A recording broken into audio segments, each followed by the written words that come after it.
Mapagpalang umaga muli sa inyong lahat. Ako po ay nagbabalik ang inyong likod, Agent Joel. So, meron tayong titinang lupa dito. Ito po yung boundaries niya. Tapos, hanggang dun po yung kanyang frontage. So, nasa 40 meters frontage. And ito po ay um, naka-address sa bayan ng Balungaw, Pangasinan. Mabini, Balungaw, Pangasinan. Pero ito po ay ang papasukan po ay part po ng Kuya po ni Baisiha. So hindi po ito Kuya po, pero sa Kuya po na yung may-ari ay sa Kuya po nakarehistro. Kumbaga ito po ay part ng Balungaw na likod na talaga. So hindi yung daan papunta sa bayan ng Balungaw, medyo malayo na, iikot ka talaga. Pag may shortcut naman sa likod, pero pang motor lang. So, uli, ito ay bayan ng Balungaw, Pangasinan.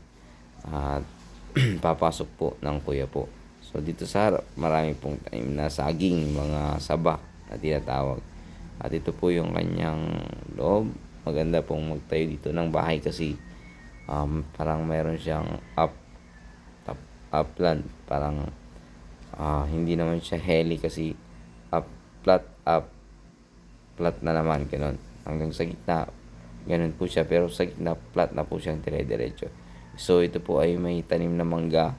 Dito sa harap ay 9 pieces mango trees. So, yan, ang gandang pagtanim, ng bahay dyan sa harap. Tapos, may mango farm ka dito. Pwede rin sa bandang part ng gitna. Dahil mas mataas po doon. Kitang-kita mo na po yung farm mula harap hanggang likod. So, ito po yung mga mangga. Magaganda po. At native po yan. At meron pong inaani daw yan na tama kasi magkakalayo po yung kanyang puno. So, pag na-sprayan, maganda po yung kanyang bulaklak. Wag lang pong maulanan. So, yan po. Magkakalayo nga. Pwede pa rin pong dito magtayo ka or mag-alaga ng mga hayop or manok, gano'n. So, itong part na to, residential area na yan. Kaya, maganda pong makuha nyo to kasi malit lamang yung kanyang area, 1.3 hectares.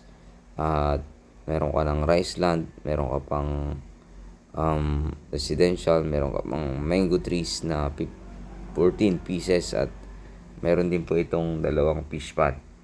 At pwede mo kong paglagyan ng isda. Yung isa pwede mo pwede nang gamitin, pero yung isa kasi bumabaw po yung kanyang lupa. So mababaw lang yung kanyang butas, kumbaga hindi masyadong malalim. Yan po yung hindi na po tinamnan kasi binebenta na po talaga ito ng mga seller. So nakapangalan po sa kanilang mga magulang at mga anak po yung nagbebenta kasi patay na po ang kanilang mga magulang. So kailangan po ng extrajudicial settlement. Madali lang naman po yung proseso ng extrajudicial settlement, lalo pag Balungaw. So yan, may mga tanim ding paper tree. Ayan yung isang fish pond na sinasabi ko na mababaw yan. Mababaw po. Hindi po siya ganun kalalim yung fish pond na yan. Pero may fish pond pa dun sa likod. Makikita natin mamaya. Yan na po yung 5 mangga. 5 pirasong mangga ulit yan. So yung kulay green na parang hindi natamnan talaga, yun po yung mga boundaries ng lupa. So dun may fish pond pa dun. At yan, punta natin yung fish pond para makita po ninyo. Yan na yung mangga. So yung mga boundaries niya, yung mga paligid niya natamnan na anihan, dito lang sa mismong lupa yung hindi. So ayun, ito po ay bayan ng Balungaw, Pangasinan, pero dadaan po ng Kuya po ni Baisiha. So sana magustuhan nyo ito. Dito ay may 13,000 mahigit na square meter. At ang presyo nito ay 2.5M. Sagot po nila capital gain tax at iba pang bayarin at iba pang kailangang ayusin sa kanilang titulo. So, sana magustuhan nyo po ito at pakitawagan po ako sa aking numero at sa aking Facebook account. Message nyo lamang po ako.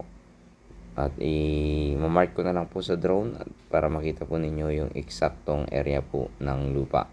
Ulitin ko, bayan ng Balongaw, Pangasinan, residential farm lot dahil marami ng kabahayan at meron po siyang 14 pieces na mango trees, may mga saging sa harap, may dalawang fish pond, tapos upland po siya, pero sa gitna diretso na po yun na flat hanggang sa likod pababa na siya. So ganyan po yung area, makikita nyo po, yan po yung harap ng mga saging na yan. Tapos sa gilid ng bahay sa right side, yun po yung boundaries. Sa left side naman yung mango. Makikita nyo, ayan, yan lamang po yung hindi natamnan na area ng lupa. So sana magustuhan nyo po ito at pakitawagan po ako sa aking Facebook account at sa aking messenger o sa aking WhatsApp and Viber. Isang number lamang po ang gamit ko. Kung makikita nyo ganyan, yan po yung kanyang area. So residential area talaga siya, kaya murang-mura po, 2.5 M. Sagot, capital gain tax, state tax, at iba pang bayarin na kailangang ayusin. So sana magustuhan nyo nga po ito at pakitawagan po ako sa aking numero. Muli, maraming salamat. God bless you all.